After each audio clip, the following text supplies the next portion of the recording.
Ladies and gentlemen, good day and welcome to Skipper Limited Q4 FY24 earning conference call hosted by Ambit Capital.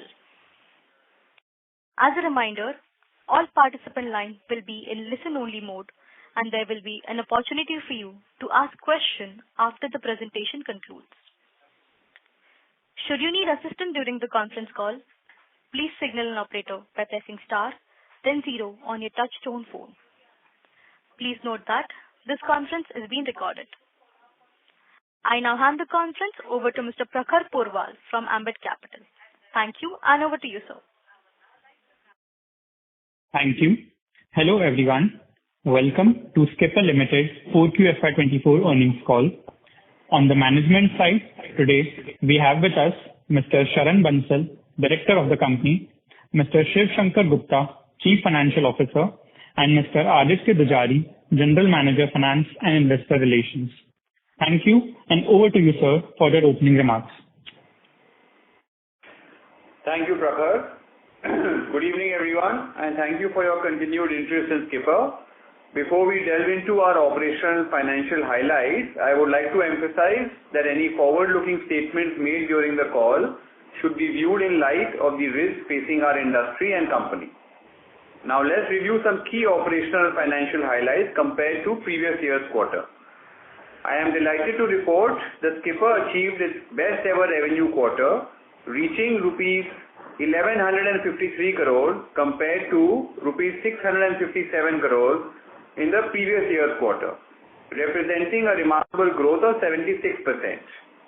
This exceptional performance was driven by strong results across our engineering and infrastructure segments, while maintaining a healthy operating EBITDA margin of 9.4%.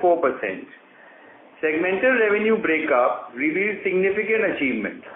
Engineering revenue reached an all-time high of rupees 701 crores, up by 41% from the previous year quarter, while polymer revenue stood at 103 crores and infrastructure segment revenue soared to rupees 349 crores, marking a remarkable growth of 3034%.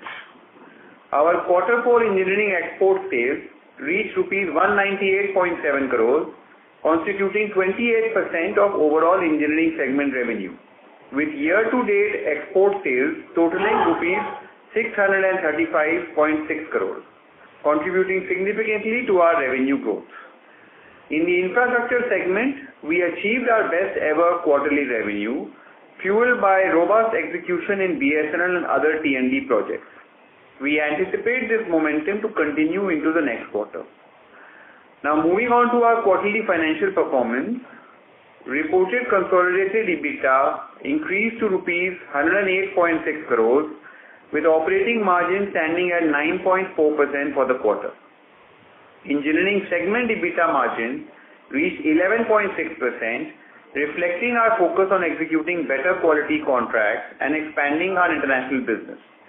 Going forward, we expect to maintain consistent margin performance in the engineering segment, supported by our strategic initiatives, while the polymer and infrastructure segments will continue to benefit from rationalizing fixed costs over a larger revenue base.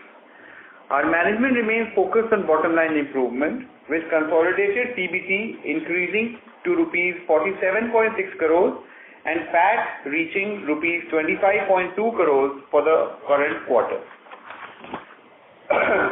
Our 12-month annual period performance highlights were as follows. Revenue for FY24 surged to rupees 3,282 crores, exceeding our guidance of 25%, while maintaining margins at 9.7%. Engineering business segment revenue grew by a remarkable 46%, while polymer business revenue increased by 11%. Polymer sales volume witnessed a substantial increase, reaching approximately 32,000 tons compared to approximately 25,000 tons in the previous year period, registering a growth of 30%. Consolidated PBT and PAT saw significant improvements, with PBT reaching rupees 128.5 crores, and PAT reaching rupees 81.7 crores, reflecting a growth of 157% and 129% respectively compared to previous year period. Our commitment to financial discipline is evident, with finance cost as a percentage of sales improving to 4.7% compared to 5.2% in the previous year period, and net working capital cycle improving to 88 days against 131 days in March 23. Order book and inflow. During the quarter, company secured significant size domestic contracts from PGCIL and international T&D projects, contributing to a total inflow of 1,141 crores. Year to date, the company secured orders exceeding rupees 4,286 crores, marking the highest in company history for a given year. Our current order book stands at an all-time high of rupees 6,215 crores, well diversified across sectors and segments. With an order book to engineering and infra segment sales ratio of 2.2 times FY24 sales, we have revenue visibility for the next 2 to 3 years. The vibrant domestic T&D environment aligns with Skipper's commitment to leverage India's transmission sector growth. While the government focus on scaling renewable grid infrastructure and improving electrification, Skipper is poised to support this growth. Our diversification into telecom, railway electrification, water EPC, and drip irrigation further strengthens our revenue stream. The tender pipeline remains deep, with the current bidding pipeline at an all-time high of rupees 16,730 crores, reflecting strong opportunities in both domestic and international markets. We are in advanced stages of negotiation to secure sizable international and domestic contracts. In conclusion, Skipper Limited continues to deliver strong operational and financial performance, driven by our focus on execution excellence, strategic initiatives, and prudent financial management. We remain optimistic about the future and are confident in our ability to create long-term value for our stakeholders. Thank you, and I am happy to take your questions now. Thank you very much. We will now begin the question and answer session. Anyone who wishes to ask a question may press star at 1 on the touch-tone telephone.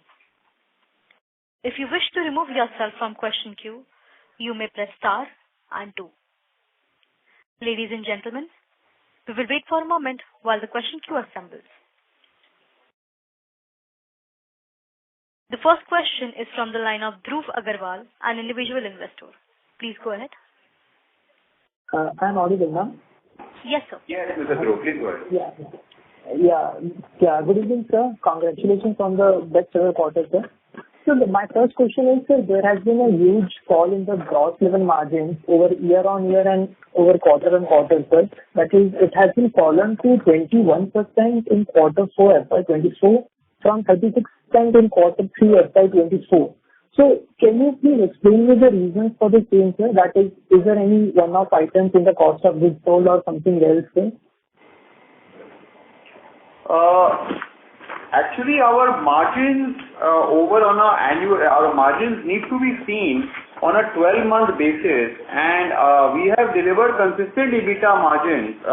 Last year, for a 12-month period, our EBITDA was 9.7%. And it is the same 9.7% for this 12-month period also. See, quarter-on-quarter margins can be misleading depending on the quality of the contract being executed.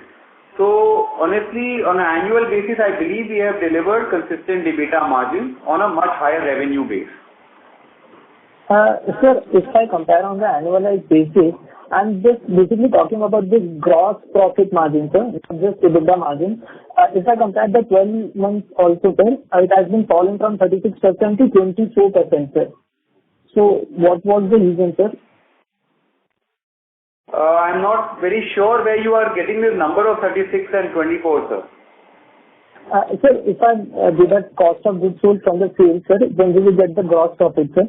So that's what the calculation and basically... That's not a correct measure to see the company's performance, sir, because the cost of goods sold may be varying because of various factors. It may be due to project sales, and also we have to look at the labor, stores and other project expenses. So that is not the correct measure to see the gross profit of the company. So sir, what was the reason in this quarter, sir? Can you please highlight? What was the, sorry, once again? What was the reason for the increase in cost of goods sold, sir, in this quarter, sir, particularly? Particularly cost of goods sold, look, like I said, you have to look at both the amounts together, which is cost of material consumed, the change in inventory of finished goods, and as well as the labor, stores and other project expenses. So if you look at all three of them combined, previous year average was about 72%. This year is about 76%. But then maybe it is getting compensated on the other expense side, where the other expenses were 14.1% previously on the previous year, and it is about 10% in this year. So which is why the EBITDA margins are the correct margins to see, and more so the PBT margin for really seeing what the actual profitability of the company is. Okay, fair enough. Sir, the net working capital days has been brought down to 88 days from 131 days. So can we expect going forward this kind of working capital days to remain on this level only, sir? Between a net working capital of 90 to 100 days, we believe that this is should be consistently maintained, and obviously the effort will be to improve upon that. Okay. So, sir, there has been increase in the long-term borrowing. Is it for the purpose of this capital expansion, the capacity expansion that you are doing? Is my understanding correct, sir? And further, we will not be requiring any further borrowing for the said capacity expansion? No, there will company will take a combination of company will use a combination of internal accruals and further long-term borrowing to fund our capex plans. The previous long-term debt which has been taken has been towards debottlenecking and optimization capex. For this year capex, we have not yet planned about how much debt to raise. Okay.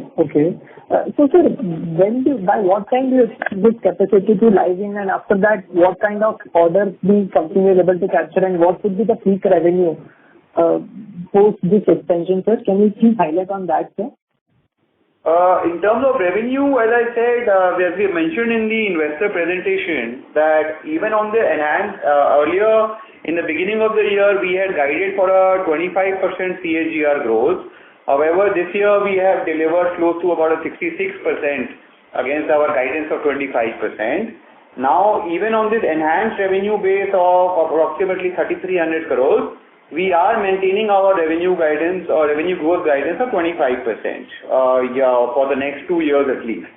So, in terms of capacity, currently we are at about 3 lakh tons of capacity, and with this year the capex that we will do, we will end the year with a capacity of 3,75,000 tons. So sir, it will be live by quarter 4 or quarter 3, sir? Some part of it will come alive by quarter, maybe towards end of quarter 3 or quarter 4. And the full capacity will be available from next year onwards. Okay, by FY26, we can expect to fully go on. Yes, but also looking at the opportunity, we are looking at further capacity expansion next year also. Okay. Seeing the demand outlook, right, sir? So, just on the question on that, sir, as I can see in the presentation that you have mentioned the order bidding pipeline. In the order bidding pipeline, there has been almost 65% bidding from exports. So, going forward, do you see a huge opportunity in the export only, or like you can see from the domestic as well? As you can see, the government has been spending a lot on the infrastructure space. So what would be your focus area, sir? Whether it would be on domestic markets or it would be on the international front, sir? Yeah, it's a good question. This year also looking at the strong focus of the government on infra spending, and the good number of projects under the TBCB mechanism being bidded in transmission field, we do expect very, very robust order inflows on the domestic side. However, the domestic pipeline looks shorter because the domestic tenders tend to be more short-term and they get decided faster. But international projects, they have a long lead time, from bidding to finalization, which is why the international pipeline always appears a little larger. Our focus continues to be on both areas, domestic and international. But yes, we do expect that majority of the orders this year also will be coming from domestic. But sir, as you can see, the major of the bidding pipeline is from the. To return to the question, queue for follow-up question. Just on this same question, Odhiman just asked in this question. So, sir, as we can see, there has been almost 65% of the bidding pipeline from export. So we can expect, like, going forward, there will be an order inflow from the export orders, and you will be executing the export orders more than the domestic orders. So is that correct, or like, is there something else regulated? No, I would, like I said, the international order bidding pipeline always appears larger because the time for finalization is longer. Domestic tend to get finalized faster, which is why the pipeline appears smaller. However, we do expect that over the overall order inflow of this year, we expect close to about a 75-25 mix, where 75% will come from domestic and 25% of the orders will come from exports. Okay. We'll join back the queue, sir. Thank you so much, sir. Thank you. Thank you. Next question is from the line of Deepak Purswani from Swan Investments. Please go ahead. Yeah. Good evening, sir, and congratulations for pretty strong execution during this quarter and for the year. So firstly, in terms of the BSNL orders, how much was the revenue booked during FY24 year as a whole, and how should we see trajectory going ahead in FY25? For BSNL order, we have executed close to about 1,000 crores in this financial year that just ended. And in the coming year, we expect a revenue of close to about 700 crores from BSNL projects. Okay. And secondly, sir, in terms of the engineering, in terms of the overall guidance, since we have mentioned we would be looking out for the CAGR of 25% over the next 2 years, could you please break up in terms of the segment-wise, especially in the engineering product, where I think from the capacity point of view, we are running at a high capacity level. What is the CAGR we are looking at out? And also, second is the polymer business. If you can throw some light on this business as well, because year as a whole, our growth has been 11%, and in Q4, actually it has come down by 30%. So if you can throw some light on both of these segments, that would be really helpful. I don't have the guidance segment-wise readily available with me. We may share that at a later time with you. Aditya Dujari, if you can get in touch with, he would be able to share that with you. And in terms of capacity utilization, we are still at about roughly a 70% capacity utilization. So there is some opportunity to drive more revenue from the existing capacity in the current financial year itself. And towards the end of the year, we should be getting the benefit of our enhanced capacity, which we are now going to be taking up the capex for. Okay. And sir, in terms of the margin as a whole from the FY25 perspective, how should we look on the consolidated level margin? Should we expect margin to expand from here at the current level, or it will remain at the current similar level to the FY24? Go 10% plus in the current financial year. However, any margin between 9.5% to 10%, we are quite comfortable as a company, and we believe that more and more that PBT margins will be driven better because of the higher revenue base, leading to lower finance costs and depreciation costs. Okay. So, sir, actually, coming to the interest expenses, how should we look from the FY25 perspective? Because this year, I think, especially in the second half, interest expenses it seems to be little on the higher side. I mean, going ahead, how should we look into as a percentage of revenue for the FY25 year as a whole? I believe right now we have done very well this year in bringing down the interest cost from earlier 5.2, I believe, 5.25 to 4.7 approximately. So certainly I think in the coming year, anywhere between 4.4 to 4.5% would be our target to take the finance cost as a percentage of revenue. Okay.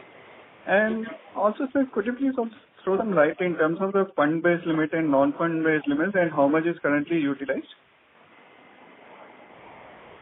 In terms of fund and non-fund, non-fund itself is not what I don't know.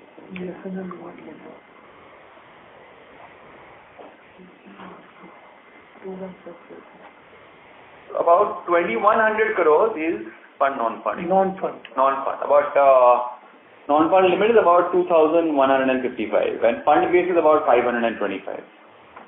And how much of utilization is about 60 odd percent. in both the fund and non-fund both? Or? Non-fund is more. Non-fund is close to about 80 to 90% and fund base is generally 60%. Okay. So, sir, from the strategy point of view, going ahead, I mean, how should we look in because our non-fund base is currently at 80 to 90%. How should you? I didn't understand the question. I mean, in terms of the announcement of the non-fund limit in future.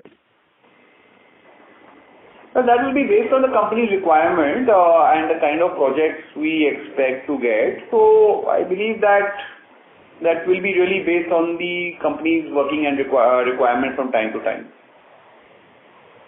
Okay. Thank you. Thanks a lot, sir. Thank you. Ladies and gentlemen, in order to ensure that management is able to address questions from all participants in conference, please limit your questions to strictly only 2 questions per participant. Should have a follow-up question, we request you to rejoin the question queue. Next question is from the line of Balasubramaniam from Arihant Capital. Please go ahead. Good evening, sir. Thank you so much for taking my questions. Sir, one of tower infra provider have surpassed more than around 2 lakh towers, and we have seen strongest tower additions based on increase in 5G rollouts and rural expansions. And what's your thought process on the telecom side for tower additions and what kind of demand you are experiencing? Yes, on the telecom side, certainly telecom makes up close to about 30% of our overall order book, and we are seeing quite a lot of vibrancy in this sector. We believe that operators which were not so active earlier, for example BSNL and Vodafone, both will be quite active in the coming years. Because their network expansion has probably been, they haven't invested so much in their network over the last 4 or 5 years compared to other operators like Jio and Airtel. So certainly there is a good opportunity. Vodafone FPO success is also a big positive for the sector. So I believe that with the upcoming expansion of both BSNL and Vodafone, as well as the ongoing expansion of Jio, we should look at a good demand growth in the telecom tower space. Okay. So out of 6,215 crore order book, what would be that breakup in terms of engineering and other breakups, like polymer infra and engineering breakup? No, so we don't have any order book on the polymer side because that is sold to our retail network.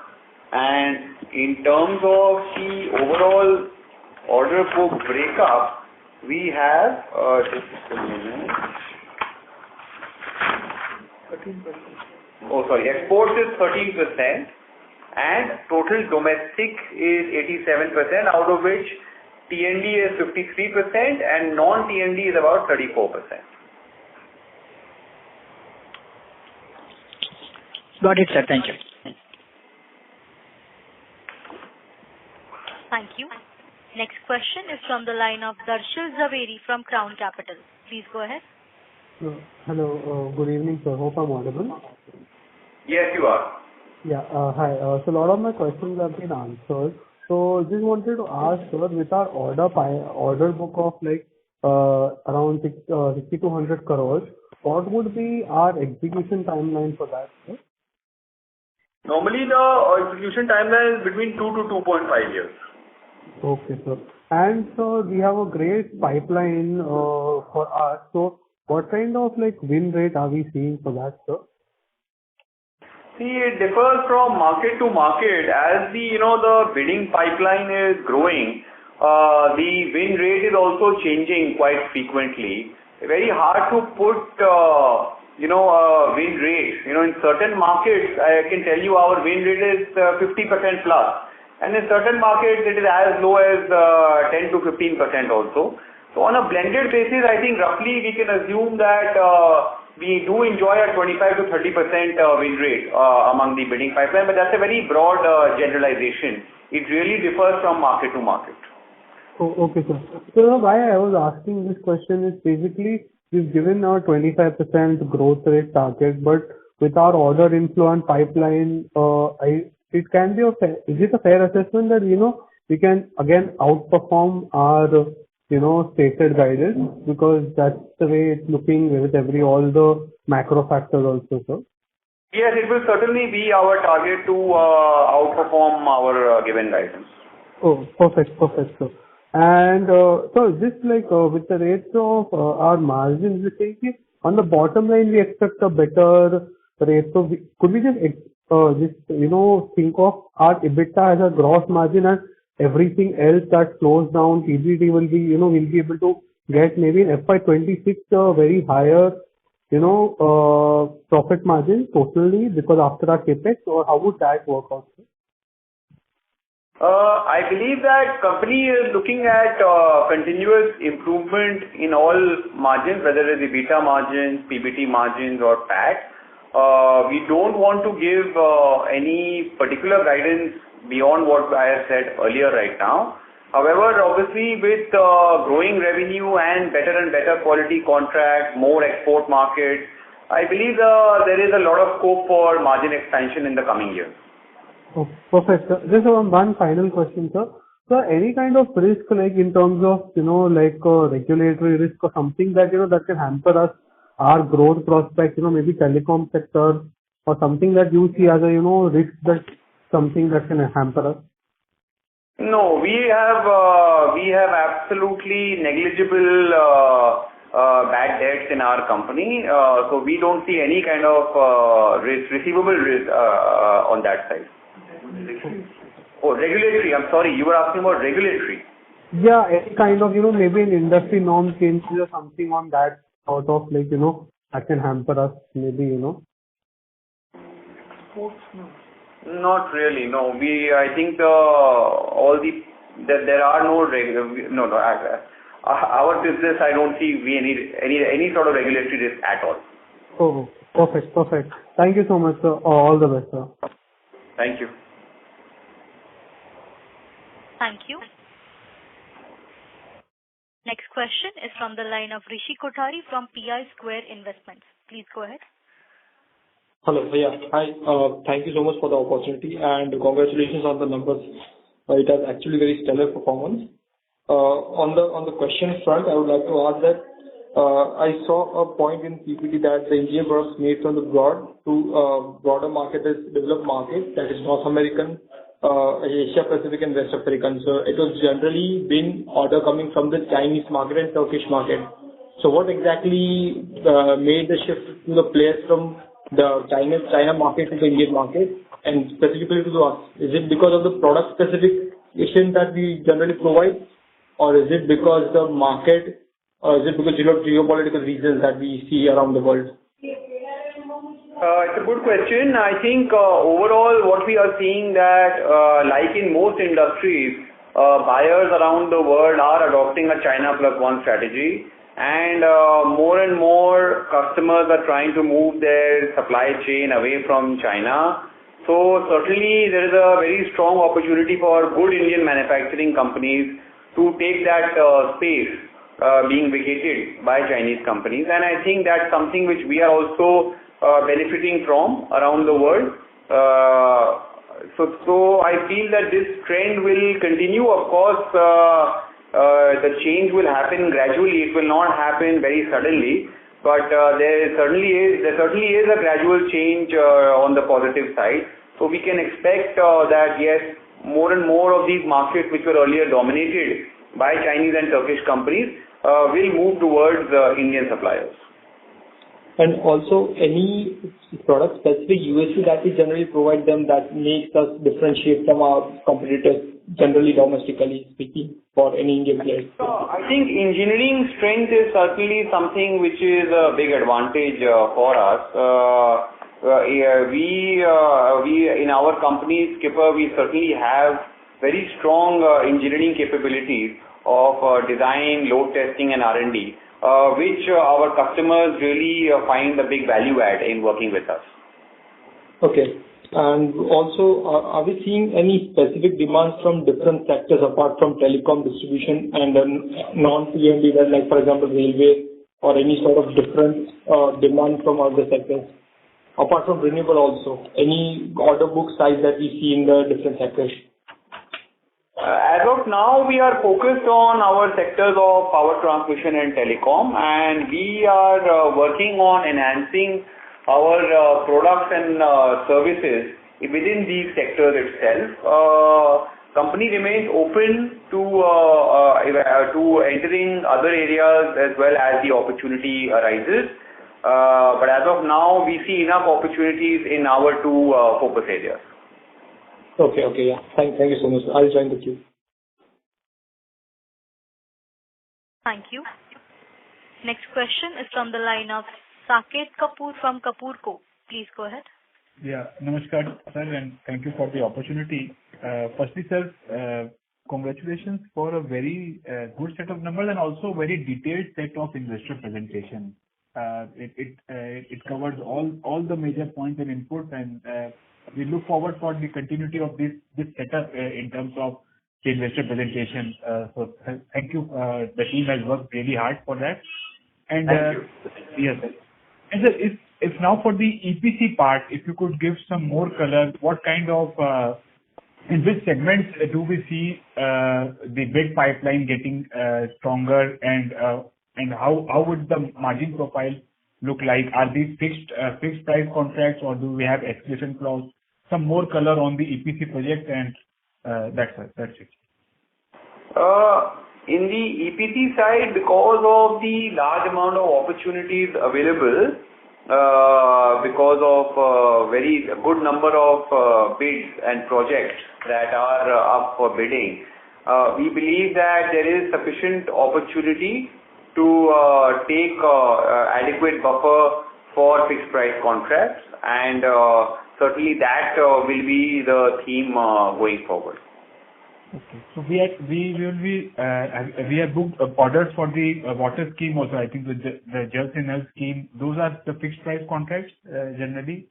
Yes, but those we have only one or two small projects in that area right now. We don't have large projects. Our major projects continue to be in power T&D only. Okay. Sir, I think yeah. Sir, what would be our capex? How much money we need to do the capex for the augmentation of the capacity, and how are we going to fund it? This year we are expecting a capex of approximately 200 crores, and it will be funded through a mix of internal accruals and long-term debt. Okay, and sir, our cost of fund currently, what is the blended cost of funds? It's a blended basis, that's approximately 9%. Okay, sir. And what steps are we taking to lower this in the interest rate part? I think so. We are in a high interest rate scenario, and we are also pursuing capex in order to take advantage of the growth in the system. So, how are we going to manage the impact of higher interest rates on the finance cost? Because the absolute number and Yeah, please. Yeah. I think it's a good question. So I think as you would have seen that finance cost has come down from earlier 5% plus to now 4.6, 4.7%. We see further opportunity for this to reduce as our company's performance gets better. You would have also seen that our net working capital days has gone down. Our inventory cycle has improved significantly this year. So I think operational efficiency will play a certain role in lowering our finance cost, and also as the company's performance improves, we are certainly quite hopeful of credit rating upgrade from the credit rating agencies in the coming months. So that will certainly also have a positive impact on the reduction of finance costs.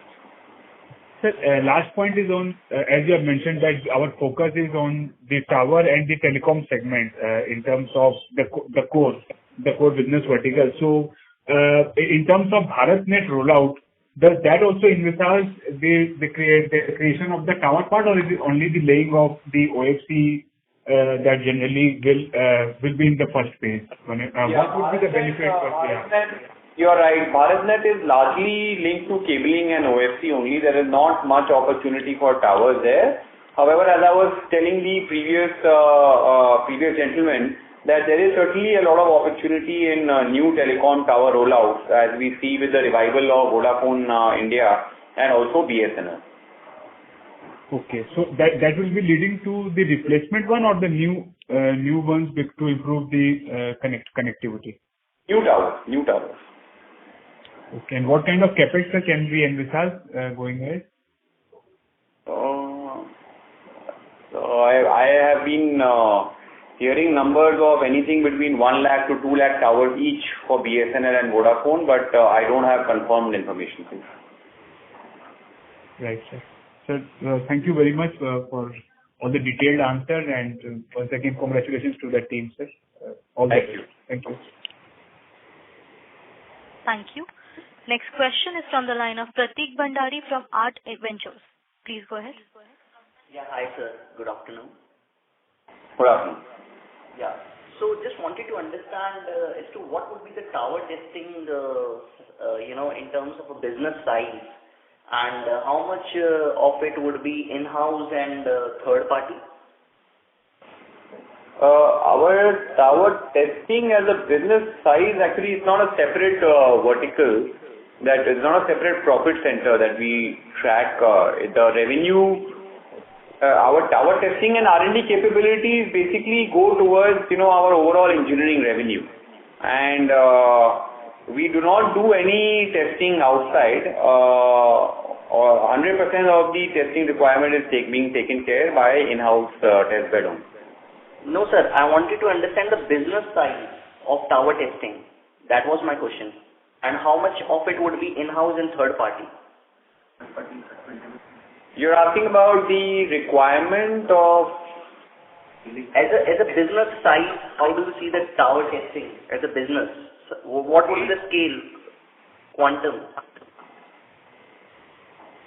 It's about 40 to 50 crores. 40 to 50 crores? Yes. And how much of it would be in-house and third party? It's 100% in-house. 100% in-house. Okay, thanks a lot.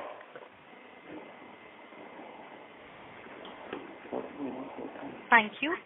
Next question is from the line of Ashish Ajit Golecha from Growth Sphere Ventures LLP. Please go ahead. Yeah. Congratulations, sir, for fabulous numbers.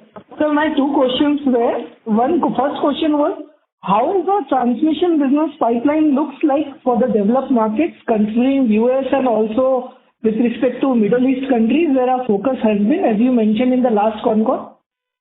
And the second question is, with respect to PVC pipe business, are we in future basically working towards double-digit margins? And what would be the impact of high metal costs, sir?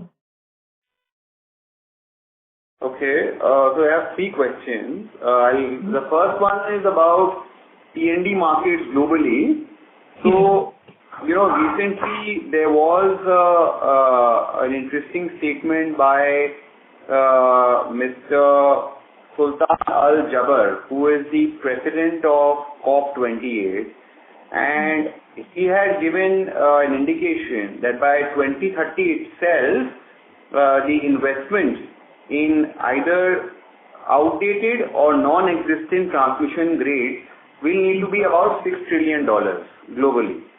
So that is just till 2030, and we expect that this investment cycle will continue till at least 2045 before the world moves towards significant addition in renewable generation. So I see that definitely from the present global investment of about $250 billion odd, first it will move to about 500 billion and maybe eventually to $1 trillion annually also.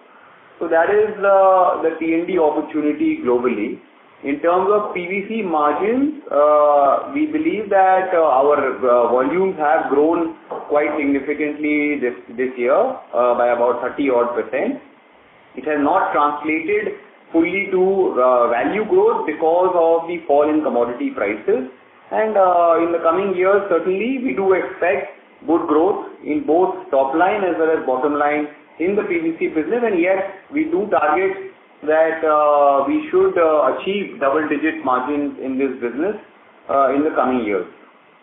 In terms of the high metal cost, we believe that commodity prices have been stable for the last 1 or 2 years, and looking at the global scenario, we do not expect much changes in the global metal prices. We expect them to be largely stable. Thank you so much, sir. Thanks, sir. Sure. Thank you. Next question is from the line of Rich Patel from Fintrust Capital. Please go ahead. So actually my question has been answered, but a great set of numbers. Thanks for the presentation, sir. Thank you. Thank you so much. Thank you. Next question is from the line of Vignesh Iyer from Sequent Investments. Please go ahead. Hello. Am I audible? Yes, you are. Thank you for the opportunity, sir, and congratulations on great setup number. My question is, could you show some color on your bid book when it comes to what is the proportion between the T&D, non-T&D, or if there is a sector concentration, like most of the bid book is from the telecom, anything like this? If you could just share some numbers on from your side. Our bidding pipeline largely constitutes of T&D opportunities only.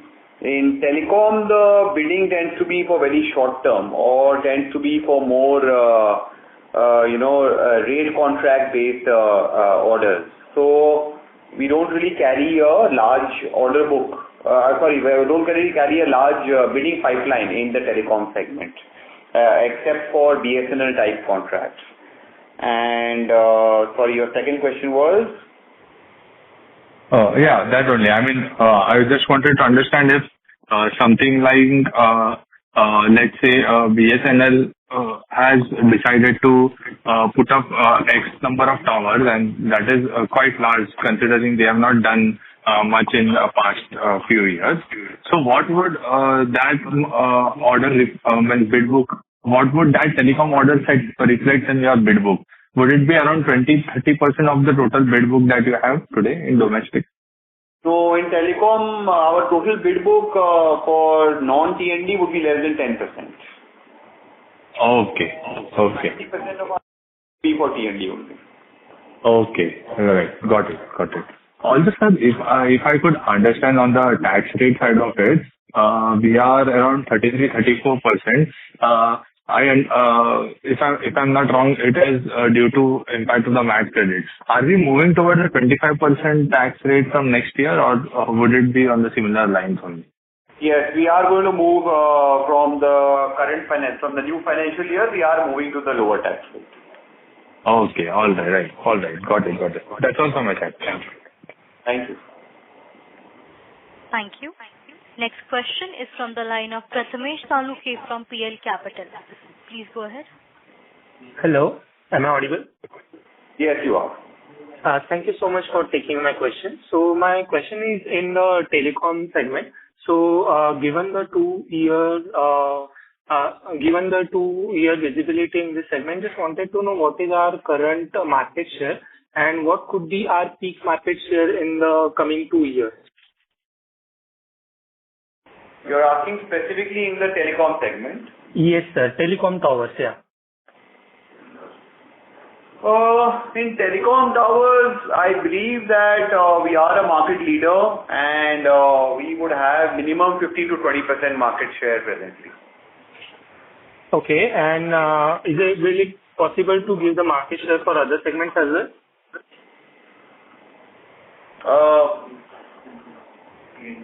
In T&D also in India, you can expect a similar, about a 15% market share. Okay, and PVC polymer piping? So that is much smaller. There, we would be not more than 1 or 2% perhaps. Okay, got it. Yes. Thank you so much, sir. Thank you for taking my question and congratulations on the quarter. Thank you. Yes. Thank you. Next question is from the line of Gunjan Kabra from Niveshaay. Please go ahead. Hi, congratulations. Hello. Yes, ma'am, please continue. Yeah. Hi, congratulations for the good set of numbers. First question is that you just mentioned that so your order win rate is in certain regions is around 50%, whereas in certain regions it's pretty less. So what are the industry dynamics that actually determine our order win percentage? Why in certain regions it's high, in certain regions it's low? If you can explain how the bidding tender works, and secondly, in that only wanted to understand how many typically how many players are there when we actually bid for some orders. So how many players are there in the when we are bidding it? Right. So as I was mentioning, there's no set ratio of the winnability because it really depends on market to market, and within the same market also, certain projects could see a higher participation from bidders. Like for example, in the TVCB projects, in the high voltage category, we typically see competition from 5 or 6 other serious players in India. So, when we are talking about global markets where we are, bidding as a tower supplier, there we see competition from about, again, similar number, about 5 or 6 players. So, the win ratio, it can really vary, as I answered earlier, between 15% to 50%, and there's no real set formula. It will be a combination of the competition as well as the buyer's inclination, whether in certain foreign markets there could be certain tax advantages that certain other foreign countries have. It could be or maybe about product approvals, etc., and just maybe about the engineering and design testing also. Maybe the other bidders would have participated in the engineering activities for previous projects. So it really is a combination of various factors, ma'am. So it is not just the cost measure that determines, because I think if we are vertically integrated and we have certain cost advantages, or we don't have any advantages as such. Well, we do certainly have cost advantages. Skipper is the most integrated T&D player in the world because we are the only company to have full end-to-end integration for transmission towers and poles. We certainly have cost advantages, but then cost may not be the only criteria for decision making in a lot of markets. Okay. And secondly, I wanted to understand that if somebody is, if a EPC project is for, the project size is suppose 2,000 crores in the transmission segment, then how much cost is incurred on towers in that 2,000 crores? If you can give a rough idea on how much is spent on towers.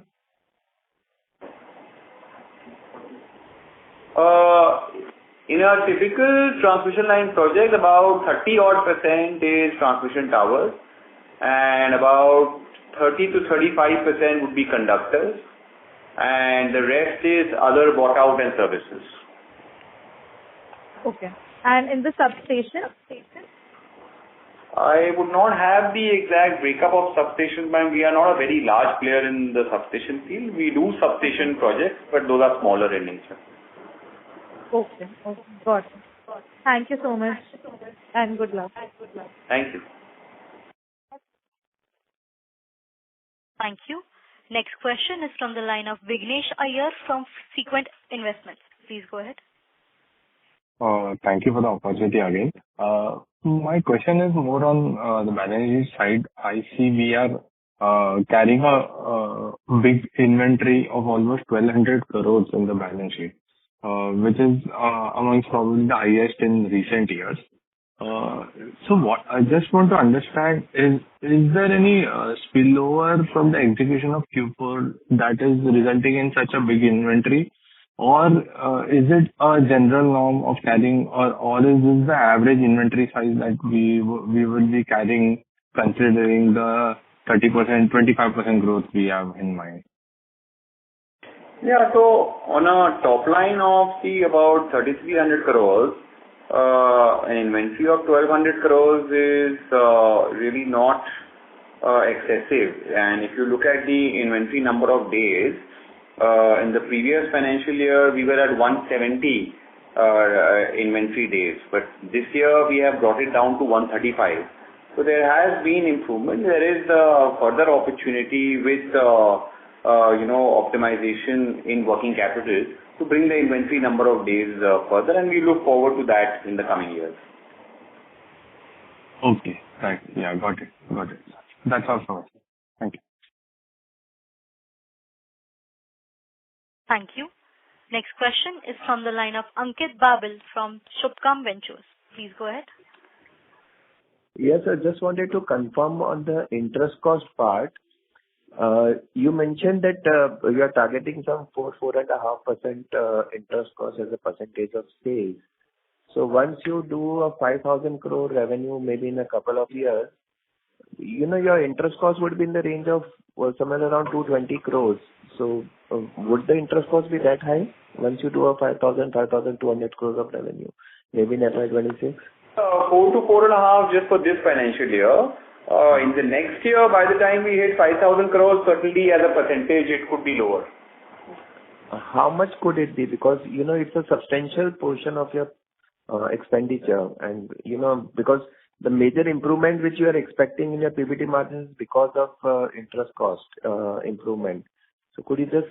No, so EBITDA growth will certainly also be a part of our bottom line improvement. And finance costs, we will see improvement, as I was mentioning earlier, firstly because of higher revenue, secondly because of better working capital optimization, and thirdly because of better external credit rating due to better performance.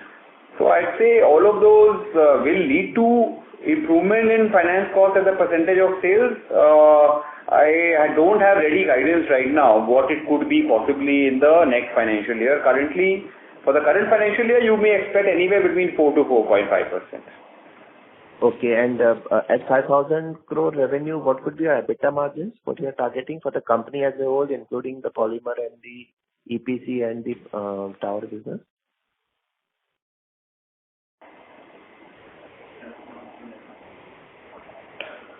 I would say that about 10.5%. 10.5%. Okay. That's it. Thank you so much.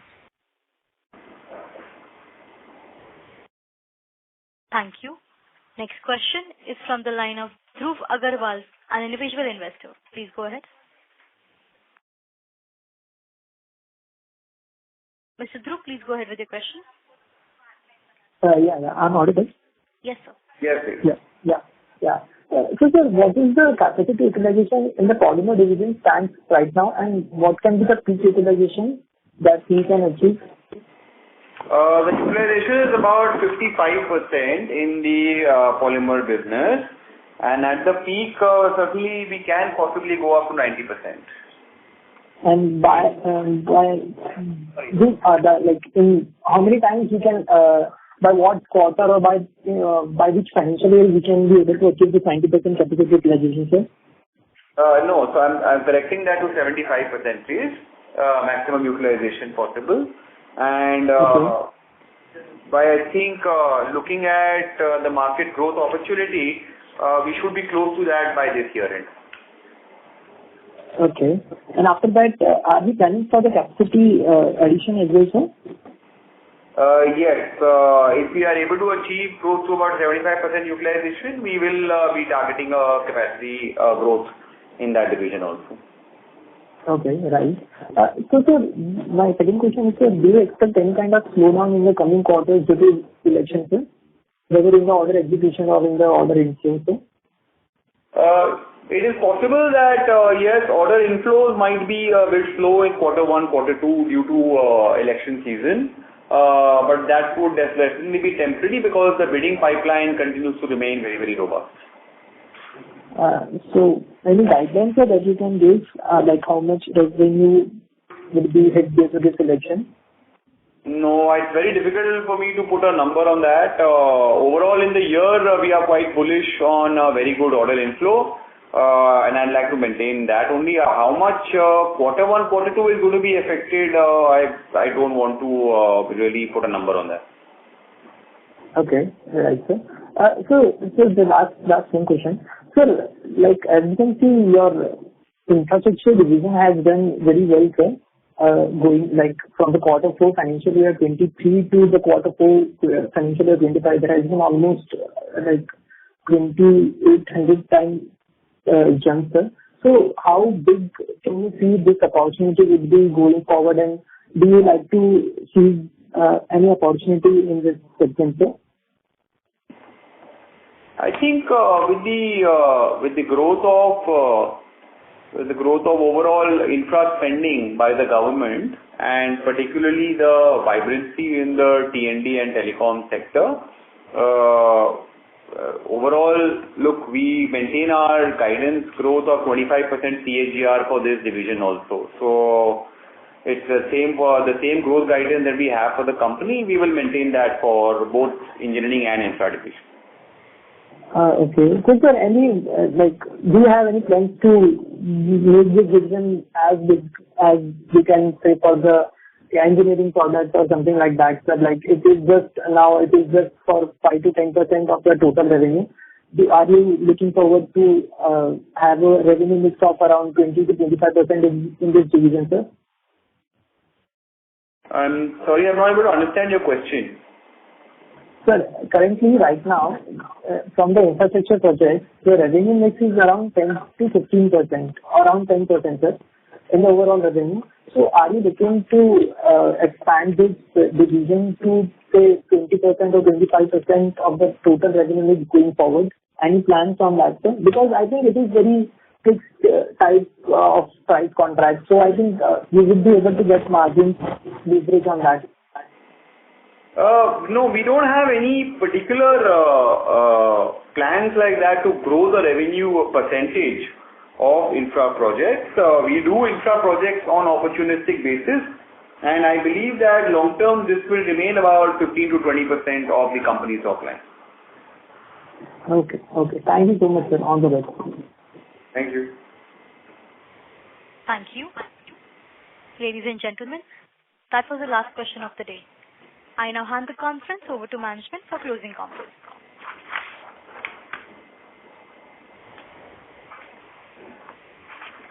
Yes. Thank you, everyone. We anticipate revenue growth in excess of 25% CAGR for the next 2 financial years, driven by pending engineering contracts and strong performance in the polymer segment. Our focus will remain on improving bottom line profitability, stabilizing operating cash flows, and reducing debt to enhance the company's margin profile and strengthen its balance sheet position and capital return ratio. People's commitment to sustainable business practices will continue to contribute meaningfully to national and global infrastructure goals. We appreciate your continued support and look forward to delivering value to our stakeholders. Thank you. Thank you. On behalf of Ambit Capital, that concludes this conference. Thank you for joining us, and you may now disconnect your lines.